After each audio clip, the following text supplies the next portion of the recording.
Howard, how you doing today? Oh, you keep asking. One of these days I'm going to tell you I'm doing not shitty. doing well, but no, I feel great. That's good. Again, I'm playing with trains or building structures. What Yes. could be better? And the reason we're doing this video today, folks, is this is the end installment of the Philco building. No, this is actually the new order. Right. But we changed the name on this particular one from Philco Battery to Firestone. Well, the original was HO, and it just the Philco sign just wasn't big enough. Right. We had one, we tried it, and so we put a Firestone on it. And it worked great. And like we were saying in the other video that we did of this, it can be anything. It doesn't have to be Philco Battery. It can be virtually anything. It can even be a hotel. I mean, trains can run underneath this, or vehicles can run underneath this, or a siding can run underneath this. It's very flexible.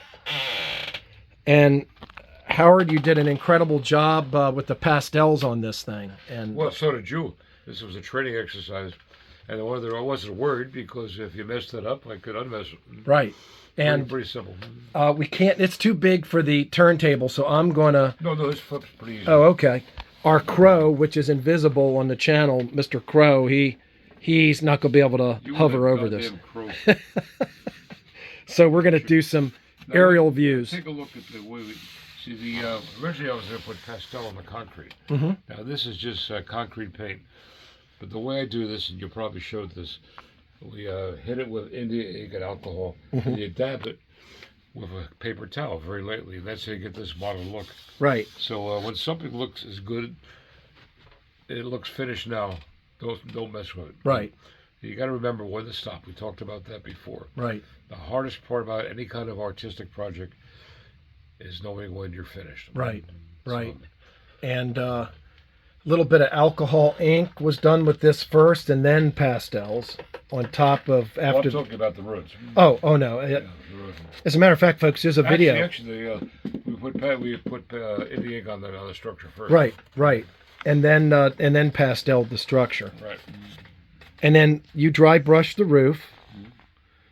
Now we are going to put an interior. We'll have photographs of actual stuff going on. You know, photographs like this over here of interiors of buildings. And these will be downsized or sized to wood. We'll make like a little shadow box inside with lights. Right.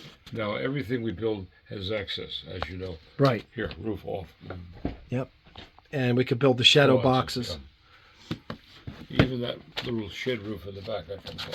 Right. I'll show folks how they come off and how nicely they're braced for the lighting and for just a beautiful. This thing looks so different than when we originally shot the unweathered building. It's not even recognizable as the same building. It's so dramatically better looking. Well, it's an artistic project.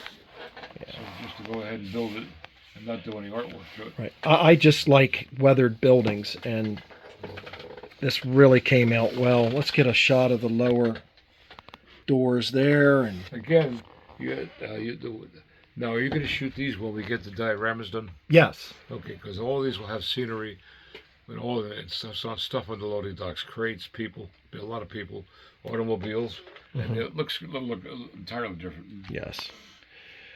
So even though it's finished, but only the building's finished without the diorama. Right. And then this is a little HO water tank, the roof tank that works for. Yep, and you weathered it, and it's beautiful. Now, obviously, the ladder was changed to an O-scale ladder, but it works for a nice O-scale roof. Well, I also had to build a pipe for it. Yes. Now, this pipe is the water going into it. Okay. These towers are there for several reasons. One, it could be for fire suppression.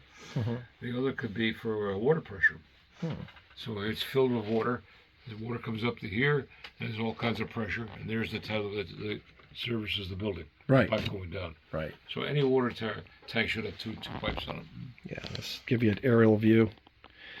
Well, Howard, I am glad to make this final video. Thanks for showing us this, and as always, folks, if you see one that you'd like to have made, please contact us at alpug1@verizon.net, and we can discuss doing an HO scale one or an HO or O scale one for you.